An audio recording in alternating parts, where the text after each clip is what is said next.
الكريم أما بعد فأعوذ بالله من الشيطان الرجيم بسم الله الرحمن الرحيم إن الحكم إلا لله صدق الله العلي العظيم شعيب صلى الله عليه وسلم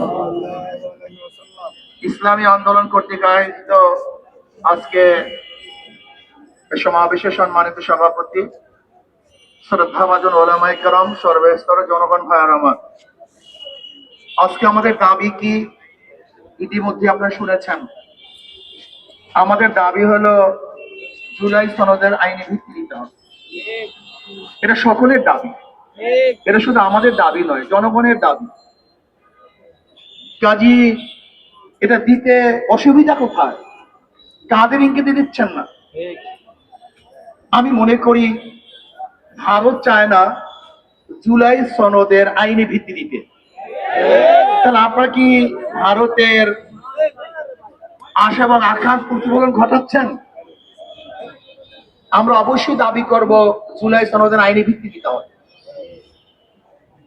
অন্তর্বর্তী সরকার শুধু নির্বাচনের জন্য বসেন নাই, তিনি কেন বসেছেন আমরা সবাই জানি।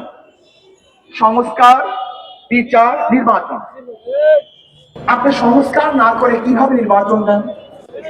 দৃশ্যমান বিচার না করে আপনি কিভাবে নির্বাচন দেন? যদি শুধু আপনি নির্বাচনের জন্য ক্ষমতায় বসেন তাহলে আমাদের কোনো আপত্তি নেই, কিন্তু যদি আপনি তিনটা বিষয়কে সামনে নিয়ে ক্ষমতায় বসেন তাহলে অবশ্যই আপনাকে সংস্কার করতে হবে, দৃশ্যমান বিচার দেখাতে হবে, এরপরে নির্বাচনে যেতে হবে। নির্বাচন কোন পদ্ধতিতে হবে? ইসলামী আন্দোলন বাংলাদেশ অনেক আগে থেকে দাবি করছে পিয়ারসি নির্বাচন। 2008 সালের নির্বাচন ইশতেহারে ইসলামী আন্দোলন বাংলাদেশে স্পষ্ট ঘোষণা করেছেন যে পিয়ার সিস্টেমে নির্বাচন দিতে হবে। পিয়ার সিস্টেমে নির্বাচনের ফায়দা কি, উপকারিতা কি, এর বিষয় ইতিমধ্যে আমার মনে হয় জনগণ বুঝে ফেলছে, জেনে গিয়েছে।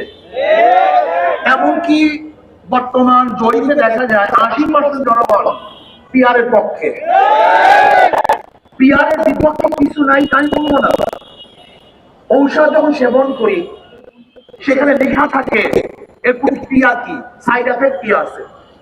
পিয়ারের ব্যাপারেও দুই একটা সাইড এফেক্ট নাই তাই বলবো না, কিন্তু দেখতে অধিকাংশ ভালো না। যদি পিয়ারে খারাপ থাকে 1%, ভালো 99%। পিয়ারের বিপক্ষে যদি বক্তব্য দেওয়া যায় 2%, তাহলে পক্ষে বক্তব্য দেওয়া যায় 98%। পিয়ারের ব্যাপারে সবচেয়ে বড় তাদের প্রশ্ন কি, কাকে ভোট দিবেন, কে নির্বাচিত হবে, এটা তাদের সবচেয়ে বড় প্রশ্ন। স্থিতিশীল গভর্নমেন্ট হবে না, স্থিতিশীল সরকার হবে না।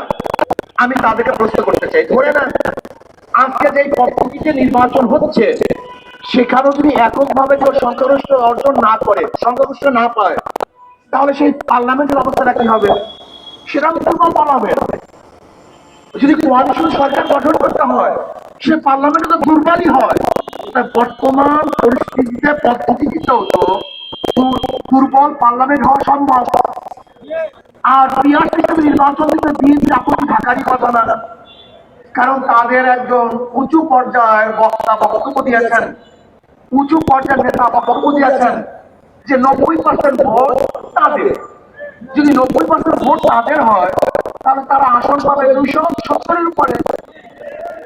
আর তাতে এককভাবে সরকার গঠন করতে পারবে, সমস্যা কোথায়? বরং আর ঝামেলা মুক্ত সরকার গঠন করতে পারবে।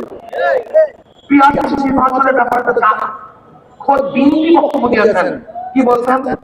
তিনি জাতীয় সংসদ গঠন করবেন, জাতীয় সরকার গঠন করবেন। তার জাতীয় সরকারটা কিভাবে হবে আমাকে বলুন? সবার সম্মিলিত যে সরকার হয় সেই সরকারটাই তো জাতীয় সরকার হয় না, একক সরকারকে জাতীয় সরকার বলা হয়।